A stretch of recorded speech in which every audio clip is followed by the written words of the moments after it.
Voila! Well, welcome to our fabulous IAPC&M authors series, which you can also find on our blog and which complements our book review club.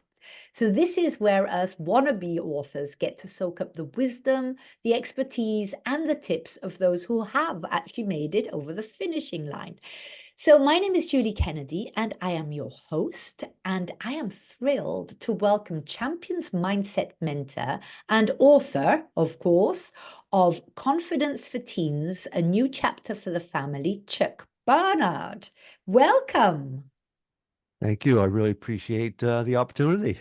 Well, this is fun. And so I'm based in the Netherlands where it's the afternoon, and Chuck is in Maine. So we have a nice international interview today. So, Chuck, basically, let's start at the beginning. You've written a book, right? It's about confidence, right? For teenagers, which is something I think we can all say the world needs a lot of, or the good sort of confidence, let's say.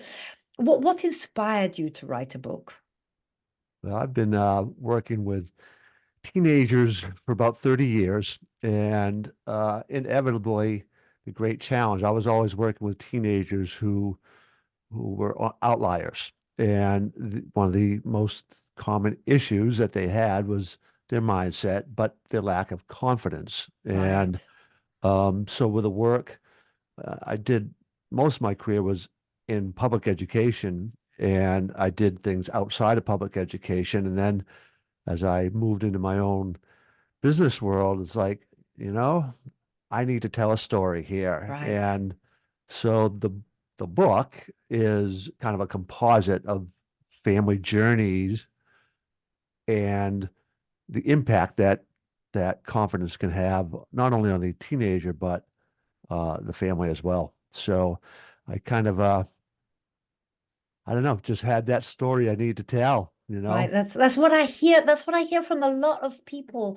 is that indeed it's you just know there's a book in you. I mean, when you started off, did you have a specific goal with the book? Was it for credibility or visibility or for business reasons or to sell? Or was it just that you could feel this book wanting to come Well, out? yeah, no, there was a little bit of both. I mean, for being in the coaching world and my my business coach is like, it's really good to have a book, right? Right. It important from a credibility standpoint for all that. But I did have that story in mind. And when I first started, it was like, oh man, I've got all these things I got to do for my business and coaching and all that. How am I going to be able to write a book? So I thought about having a ghostwriter do it. I basically had the outline. I mean, I know what I needed to have in it. So I had some samples done by uh, three different ghostwriters, and I wrote a sample introduction and I put it out to people without anybody knowing, and they all chose, like the vast majority chose my introduction. I'm like, okay, I guess I'm That's writing a saying book something, then. right? Yeah. And I But what a think clever part way of to that, do that. say that again.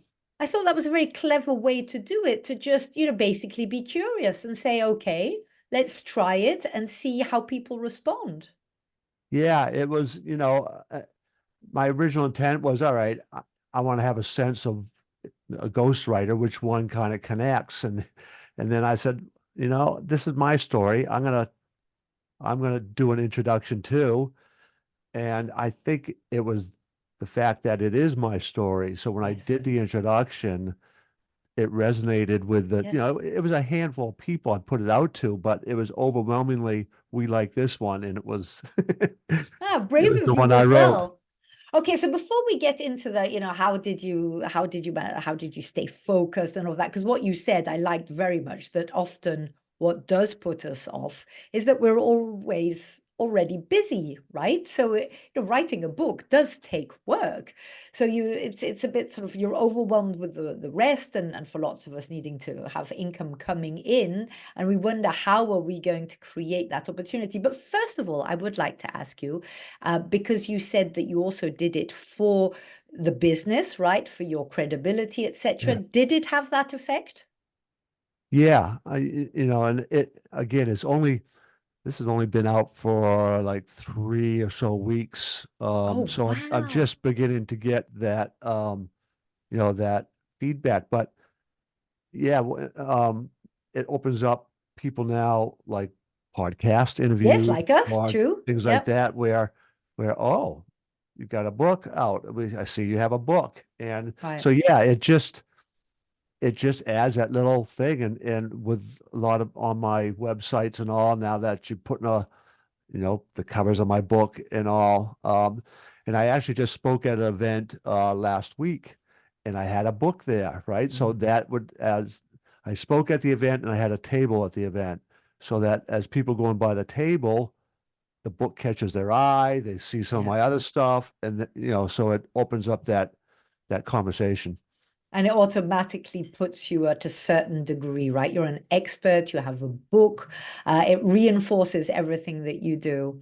Okay, so I hear you say you had them on the table, so you have to actually publish. It's not an ebook, it's a published hard copy or sort of paperback book, let's say, Yeah, yep, I got a hardback, paperback, and the Kindle version. and So the yeah. Kindle version. So, and you said that your structure was already clear to you, so this was based on what you had been coaching so far? Yeah, right. So essentially, um, the training programs I do, the courses I offer, this is a story about the family that goes through that. And the Oh, family is kind of a composite, right? So right. it's taken elements from a bunch of different families and people and kind of wove that into a story. And I decided to do a story of that versus, a typical just self-help teaching book because stories are more powerful. And Yes. um, it's the actual workbook that is mentioned in the story is something that whoever reads the book can get, they can download it. I have Right. QR codes in the book and people can then access that online. So, and it's interesting because a lot of my business advisors and stuff said you should sell the workbook separate. And I was like, yeah, I could, but no, I want, I Nice. chose not to do that. But that was kind of the idea. I want the story to be real and show people what that family or families, go through if they get that mindset coaching, confidence Right. coaching. Sounds like a very good recipe and a good tip for us too, that if anybody listening today, thinks of maybe the idea of how could I make a story out of it so that people can identify, recognize themselves in it and see how it was dealt with. Okay, so we talked about the time constraints. How long did it take you to write your book? Uh, so the actual writing, like getting it down on paper, was only about 3 weeks. Wow. But then, you go through the editing process, right? And before I even got it to an editor, I went through it. So that, well, I'm trying to think, that was at least another 3 weeks. So getting all the stuff down. And again, a lot of that was because as part of the courses I do, the Mm-hmm. material and the telling of the story wasn't that hard for me because it was Yes. kind of fresh. But the reading it and going, oh, I need to fix this, I need to fix that. I pretty sure that took longer than the actual writing Yeah. of it, and that was Yeah. before I even got it to my editor, right? So yeah, Yeah, I can imagine that. And it's very confrontational as well to have to edit your own work. And then perhaps then even scarier to have somebody else, come back and either say, gosh, this is total crap, or, I wish you would, change this, or this isn't clear or whatsoever. So, okay, I get that part of it. So I'm already hearing one tip would be also use what you already have if you have workshops or, things that stories, testimonials from your clients and create some anonymous story out of it. And indeed the editing. So which publishing route did you take? can you repeat that Did last you part? self did you self-publish this? So Yes, yeah, yeah, yeah. yep. I used Amazon, and there's there's actually a company, publishing.com, that offers courses for people who want to self-publish, and that provided a whole lot of structure for like and resources for like cover design. That's really Yes. important. So what's the best way to do a cover design? And there's like a company called 99 Designs, I think. And you pay for it, but you get like I had like 98 designs to choose from. So all professionally done. And then I take those designs and using my own network of people or Facebook groups, Mm-hmm. which ones do you guys like? And you begin to narrow it down.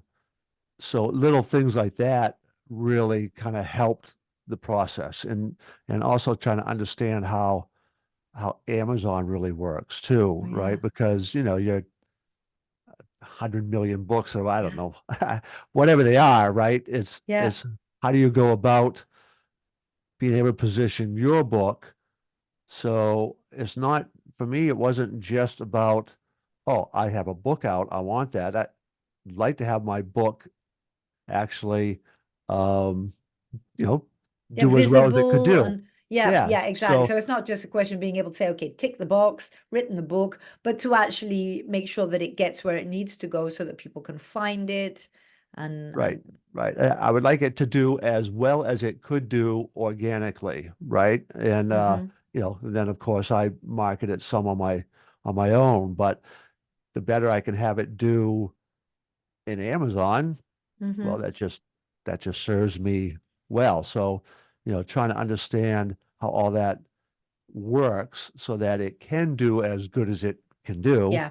Um, Yeah, because otherwise it's a bit of a shame for all the effort that you've put in it if it's just, okay, there we are, done, but nobody actually gets to see it.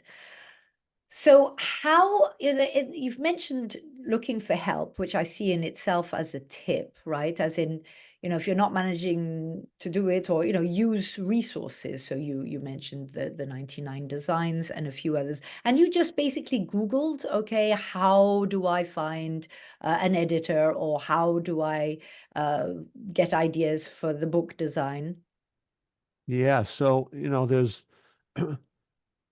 there really is a lot of resources out there, and like there's Fiverr, Oh, which is yes. a company that can connect you with professionals in just about any area. Um, for me, like with the editing part, I'd been in education realm for 30 years, and I worked closely with a woman who edited on the side. So I was able to hire somebody I knew, trusted, Right. all that. So, that was a little bit advantage, but there are, you know, the internet's a wonderful thing. Google's a Yeah. wonderful thing. You can find the people out there. My, especially with the editing, you would really want to make sure you feel connected with that person, right? Because, um, there's a little bit of collaboration there. Like, Mm, do I really want to accept some of their changes they make? It's a lot more mm, than just the grammar, right? yeah. Some of it's the restructuring things.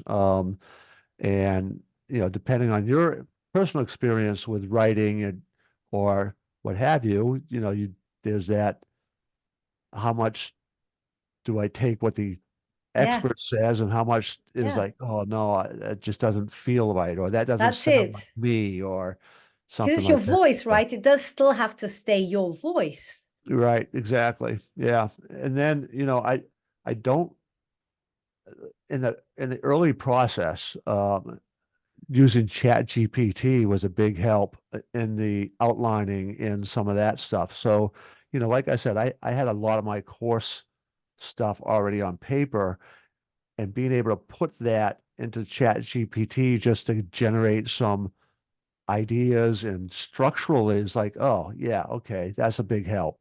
Um, it and learning to engineer your questions in Chat GPT. I'm using that more and more from a business Right. side too, right? With a lot of those things, and it be a really powerful tool. Yeah, yeah, it's amazing. I mean, in some ways frightening, and Yes, but yes, but it yes. is. I've used it a few times myself, and I mean, wow, it's just it really sometimes comes up with exactly what you want and in exactly the right tone of voice, but with lots of additional information it would have taken me ages to find. So yes, okay, I get that on there. Now, what other objections do we usually come up with? Finance. Was it an expensive endeavor, and how did you go about it? Yeah. So, really, the biggest chunk expense for me was actually the editing. Um, Right.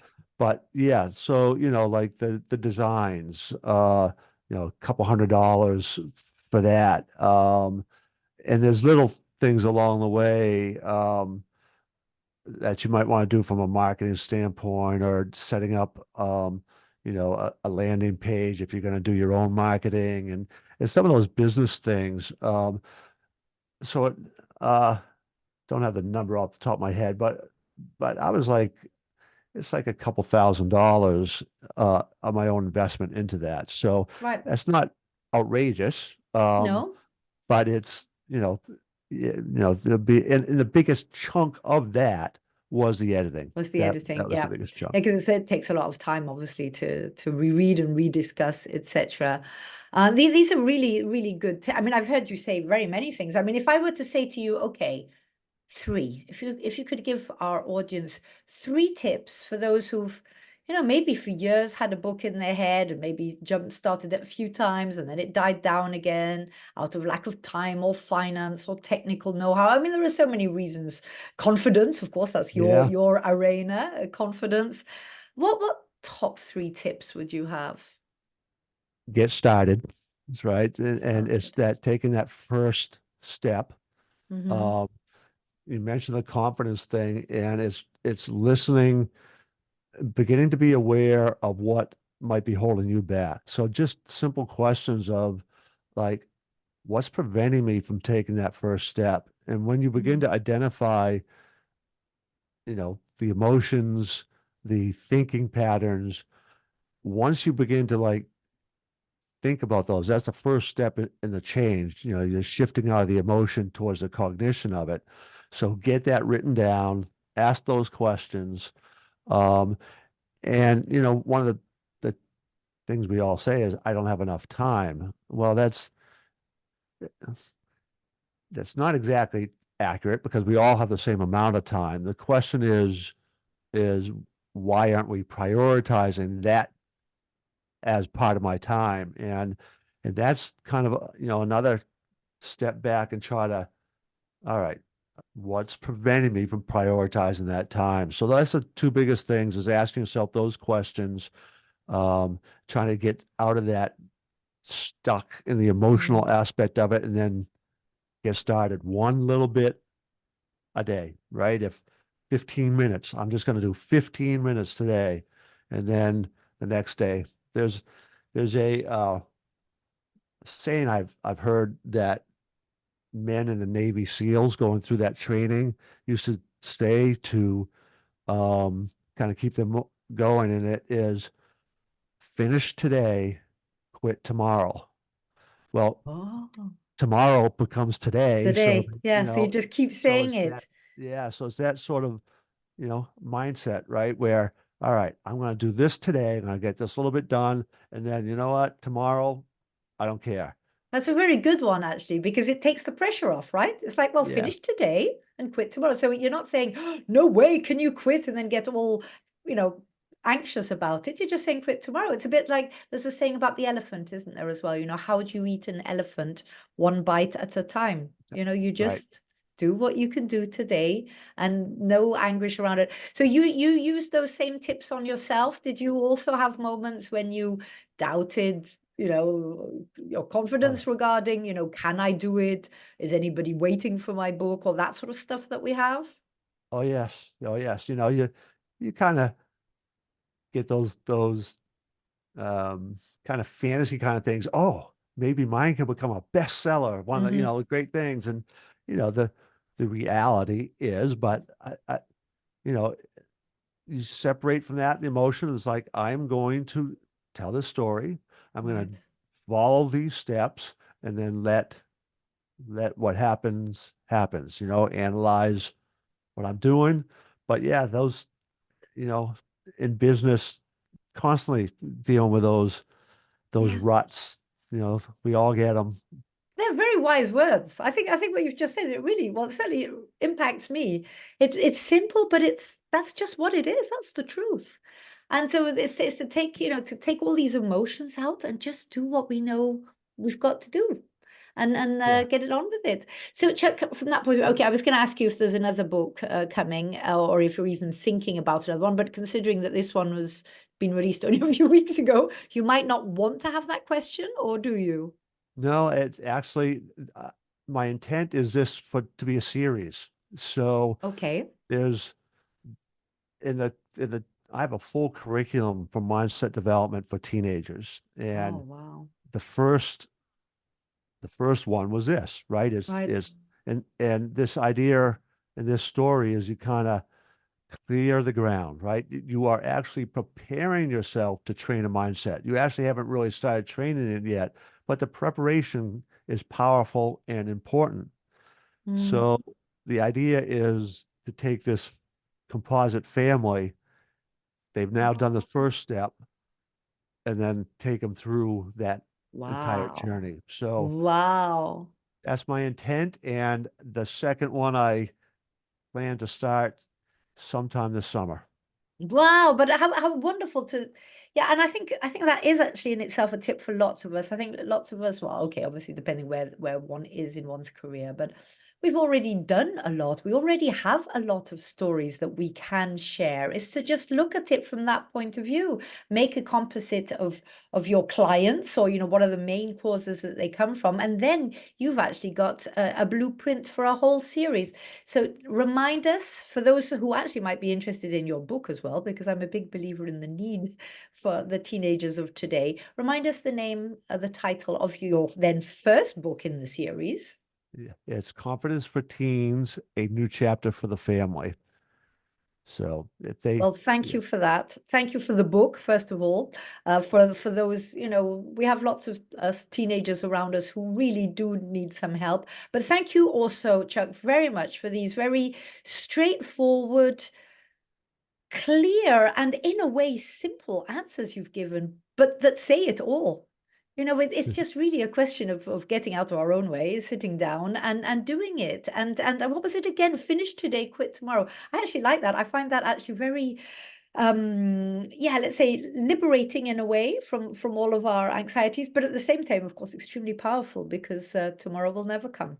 So thank you, yes, Chuck. All the best with your mission and with your book, of course. And maybe we have you back for the next in the series when you're that far along. well, I would love that. And thank you for having me. With great pleasure. All the very best. Bye. Bye-bye. Bye bye.